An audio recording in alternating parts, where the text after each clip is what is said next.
The MTA will implement a congestion pricing plan with a reduced daytime toll of $9. Governor Kathy Hochul blocked congestion pricing over the summer, but now it's coming back. You're watching Newsday TV. Thanks for joining us. I'm Ken Buffa. Today, the governor detailed how much the new plan will cost drivers and when it's supposed to start. Newsday transportation reporter Alfonso Castillo has more. Load up your easy passes because congestion pricing is back. 5 months after putting the MTA Central Business District tolling program on pause, Governor Kathy Hochul on Thursday announced that congestion pricing was moving forward with a new, lower toll rate.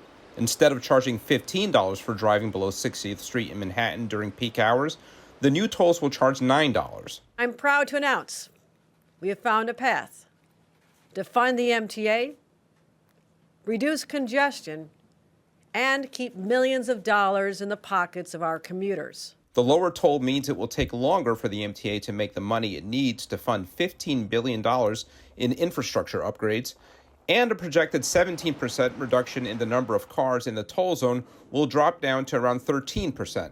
Still, congestion pricing advocates say they'll take what they can get. We're talking about a program that's going to benefit the vast majority of drivers who come into the Central Business District who are stuck for an hour trying to crawl into the tunnel or crawl over the bridge. Some Long Island lawmakers had been dreading the possible return of congestion pricing, including Hempstead Town Supervisor Don Clavin, who predicted Hochul would resurrect the plan right after Election Day. It was a gimmick, and now she's rushing to try and get some sort of increase in effect before the first of the year. Residents, bipartisan independents are all opposed to it. It's an ill-conceived idea and literally just a real money grab for New York City. Even now, there's still some unanswered questions about congestion pricing. One of them is what the new president, Donald Trump, is going to do about it. He has vowed to stop congestion pricing once it is put in place. Also, the MTA board still has to give its final approval next week. If that all happens, the new tolls take effect January 5th. In Manhattan, for Newsday TV, I'm Alfonso Castillo. Now you can read the latest on this story. Just go to Newsday.com, click Get More, below the Newsday TV video box. And Suffolk County says its school bus camera program is designed to keep students safe, but there's concerns that money could be a major motivation. Virginia Huey has a story you'll see only in Newsday. Keeping children safe is the goal of the school bus camera program on Long Island. But a Newsday investigation found more than 2/3 of school bus camera tickets issued in Suffolk County last year came on roadways where students were not required to cross and were not in danger of being struck by a vehicle. I was really angry.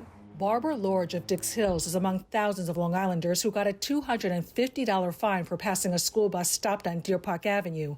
Lorge says she was unfairly ticketed. No one was slowing down and nobody was stopping.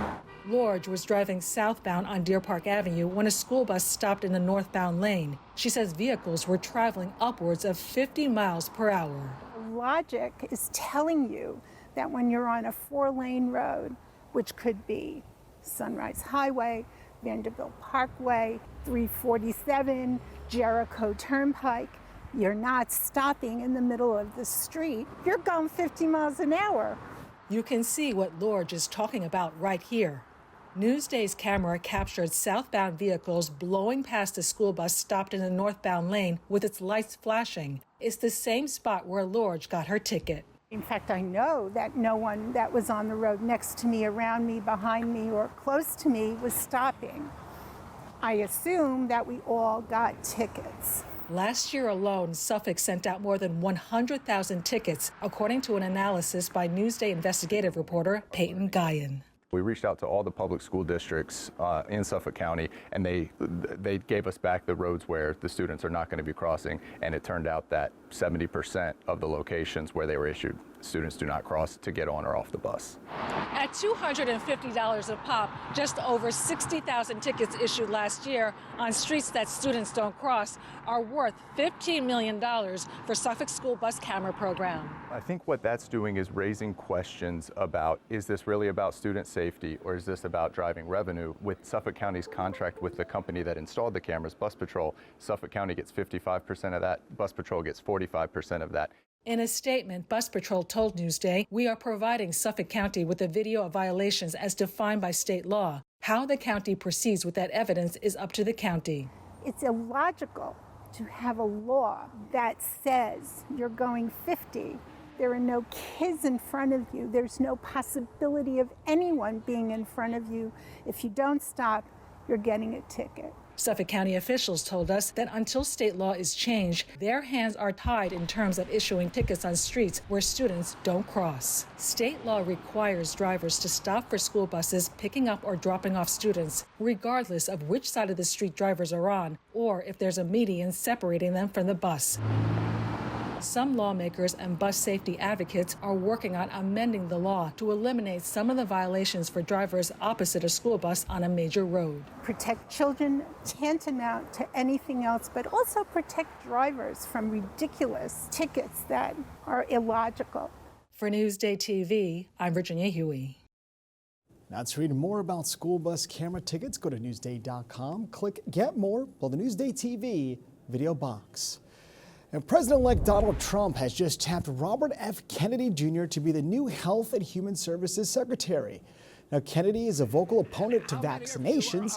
HHS oversees drug, food safety, and medical research regulations. Kennedy started out running against Trump as an independent, but he dropped his bid and endorsed the Republican after Trump promised him a role in his administration.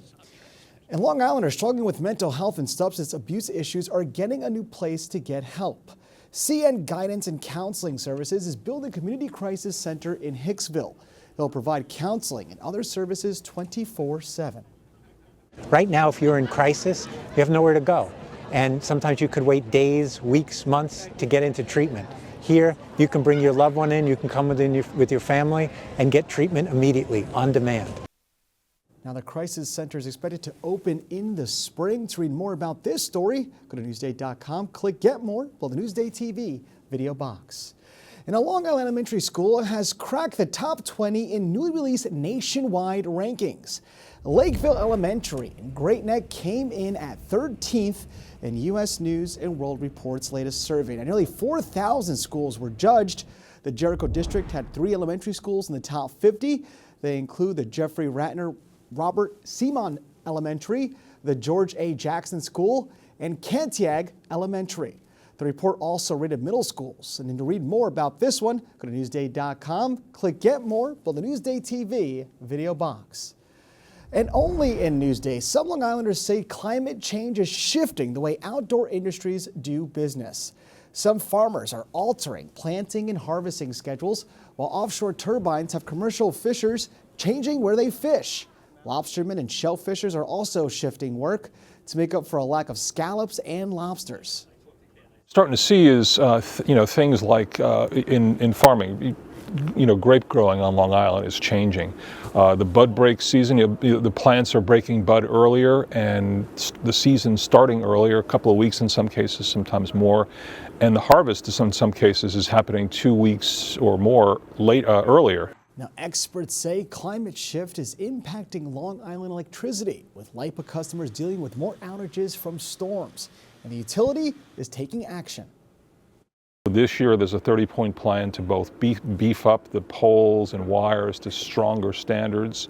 That sort of stuff costs money. Sometimes the feds pay part of that, but it will come from ratepayers ultimately. Now, to read more about this story, go to Newsday.com, click Get More, below the Newsday TV video box.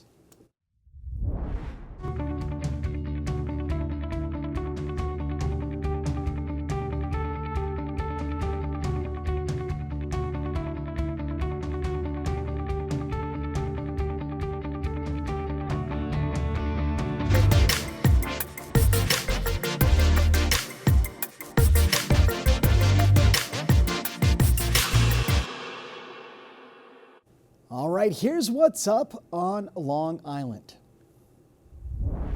I've been staring at the edge of the water long as I can remember. Disney on Ice is coming our way. The show features fan favorites from Frozen 2, The Lion King, and Moana. It's all weekend at UBS Arena. Or head over to Nitro Circus. Experience the thrills of motorsports and racing. It's Saturday at the Nassau Veterans Memorial Coliseum in Uniondale. That's what friends are for good times and bad times. I'll be on your See Dionne Warwick, the Grammy Award winner, performs Saturday at Flagstar at Westbury Music Fair. Now for admission info and more events, click Get More below the Newsday TV video box. There's a farm on Long Island where workers have a passion for picking peppers. In the end, the farm puts out a tasty hot sauce, and the employees get much more than just a paycheck.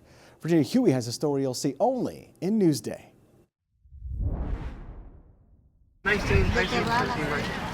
Oh, that's terrific. It's a hot seller at farmers markets and shops on Long Island and beyond. It's hot and spicy. It's got a little kick to it. Heat with Heart comes in mild and spicy versions. Spice in life is good, yes? But few know what makes this hot sauce special is not the variety of peppers, but the people who produce it. I enjoy it and I love it very much. Meet the heart behind the heat. They're known as Smile Farmers. This is a good one. Oh yeah. Adults with developmental disabilities plant and harvest hot and sweet peppers to make sauce to sell online and in stores. Okay, John, you want a basket? Also growing here, independence and skills for young people who often don't find a bounty of job opportunities. I have cerebral palsy. Joe Gleason of Bayshore says working at Smile Farms has been life-changing. Like other places, they see somebody with a disability, they might turn them away. But here it's, open arms. And I really like that. Smile Farms is the brainchild of Jim McCann, founder and chairman of 1-800-Flowers. He launched the nonprofit after witnessing his disabled brother Kevin's difficulties in finding a job. Trying to put a dent in the terrible unemployment that exists among adults who have disabilities who are eligible and capable of working but are unemployed. That's 80% of adults with disabilities. So it's a terrible high number. Smile Farm started 9 years ago in Center Moriches with 8 workers. Today, there are 375 Smile Farmers at 6 farms across Long Island. Together, they grow 1,200 pounds of peppers to produce 4,000 bottles of hot sauce a year. 100% of the proceeds goes right back into the nonprofit's mission of creating jobs and promoting inclusion for people with different abilities. For Gleason and his fellow Smile Farmers, feeling a sense of purpose is exactly what gives this pepper project its kick. I'm so happy I'm here. They gave me a chance. For Newsday TV, I'm Virginia Huey. What a great organization. Now to see more exclusive stories like this, go to Newsday.com. Click Get More below the Newsday TV video box. Now let's take a look at your Long Island weather. And it was another brisk morning that we had this morning. And tonight it's going to get cold again. We are in the mid-30s. Tomorrow we are finally over the 55 mark. Taking a look, you can see we have mostly cloudy skies, but we do reach 56 at a high for the 7-day forecast. Let's check it out. You can see we're in the 60s Saturday, Sunday, and Monday, which is great to see. Thursday, we got a bit of rain, but we don't have to deal with that until much later.